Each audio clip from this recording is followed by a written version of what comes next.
Hello students, welcome back to the channel of Skylight Educators and to the CUT Accountancy MCQ Practice Series 1.0। हमारा target है total 1000 MCQ question solve करना और अभी तक हम लोग सॉल्व कर चुके हैं 580 question covering the topic of partnership, issue of share, issue of debentures. तो आज की इस वीडियो में हम लोग बुक 3 कवर कर रहे हैं जो कि है analysis of financial statement and topic है financial statements of the companies. तो चलिए स्टार्ट करते हैं from the very first question of today's video. So it says which of the following is not presented under current liabilities। तो current liabilities में से इनमें से कौन सा पार्ट जो है वो नहीं आता। देखो तो शॉर्ट टर्म बोरोइंग जो है वो सब हेडिंग है हमारी करंट लाइबिलिटीज का।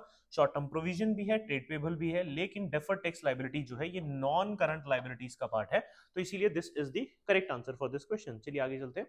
Okay, so which of the following is not सब हेड। सो ये कह रहा है नॉट सब head under the current assets. So current assets के अंडर आने वाली कौन सी आइटम है जो इसमें है और जो कौन सी एक ऐसी है जो नहीं है। देखिए so cash and cash equivalent current asset है, ट्रेडमार्क नहीं है। So this is the answer. Trademark basically एक इनटेंजिबल एसेट है और ये इनटेंजिबल एसेट्स के अंदर जाएगा।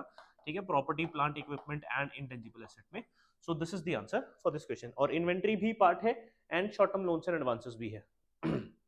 Okay, so next question says which of the following is a fixed intangible asset. So कौन सा इनमें से ऐसा है जो कि इनटेंजिबल एसेट है। देखिए सो सबसे पहले है फोटोकॉपियर। सो फोटोकॉपियर ये मशीन की बात कर रहा है जिसमें फोटोकॉपीज निकलती हैं।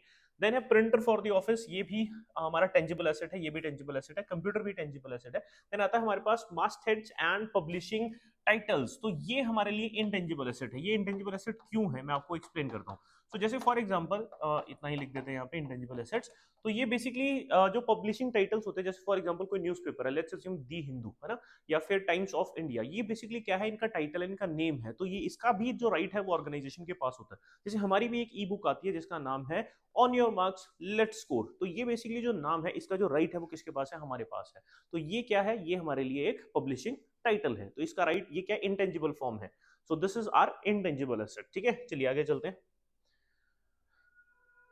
Next is creditor and bills payable are shown under the head. So creditors and bills payable दोनों के दोनों जो पार्ट है हमारी करंट लाइबिलिटीज का है। सो यहाँ पे provision, current assets, other current liability और ट्रेड पेबल दिया गया है। तो इसका करेक्ट आंसर ट्रेड पेबल्स बनेगा। रीजन बीइंग कि यहाँ पे हेड जरूर लिखा है लेकिन ये नहीं मेंशन किया गया है कि ये सब हेड की बात कर रहा है या मेन हेड की बात कर रहा है।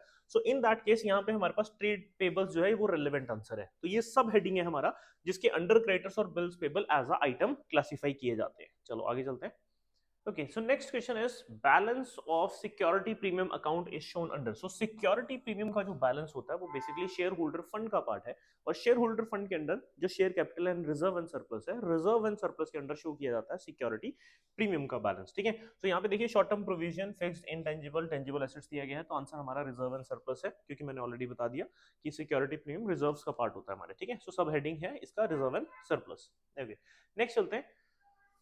So in a company's balance sheet, assets are shown in order of। So assets को किस ऑर्डर में हमेशा शो किया जाता है। So in this case हमारा जो आंसर है that is permanence। permanence क्यों है, क्योंकि अगर आप ध्यान से देखोगे सबसे पहले हमारे कौन से एसेट्स आते हैं, सबसे पहले हमारे नॉन करंट एसेट्स आते हैं, आफ्टर दैट हमारे करंट एसेट्स आते हैं।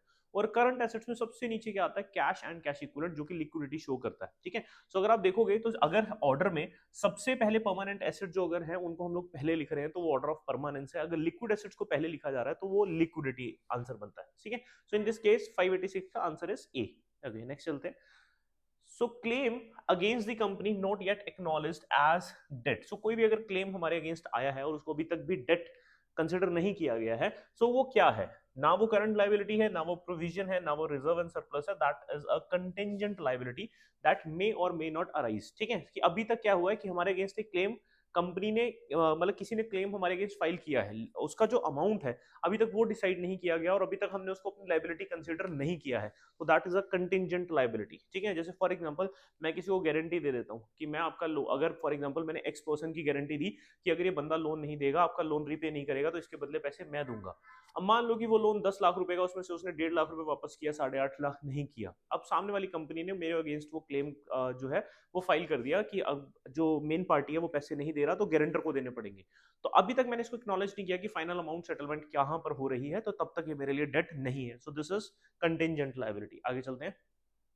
Okay, so next is which of the following is not shown under the heading of reserve and surplus. तो इनमें से कौन सा ऐसा है जो रिजर्व एंड सरप्लस नहीं है? देखो, कैपिटल रिजर्व ऑलरेडी है, कैपिटल रिडम्पशन रिजर्व भी है, सिक्योरिटी प्रीमियम भी जो है वो रिजर्व एंड सरप्लस का पार्ट है, अभी मैंने प्रीवियस क्वेश्चन में आपको बताया।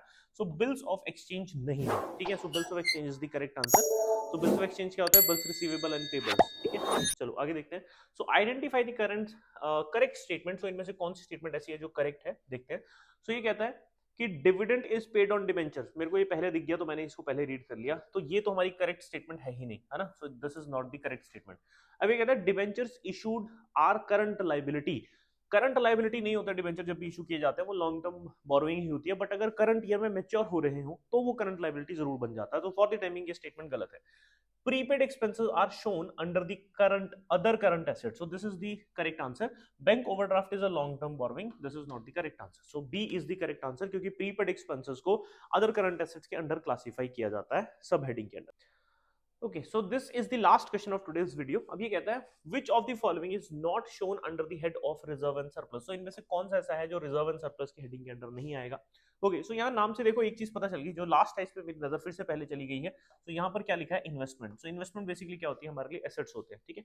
सो देखिए, revaluation reserve, loss shown by the statement of profit and loss and share option outstanding account, ये तीनों के तीनों जो है ये हमारे रिजर्व एंड सरप्लस के अंडर आते हैं। डिबेंचर रिडम्पशन इन्वेस्टमेंट जो है वो नहीं आती।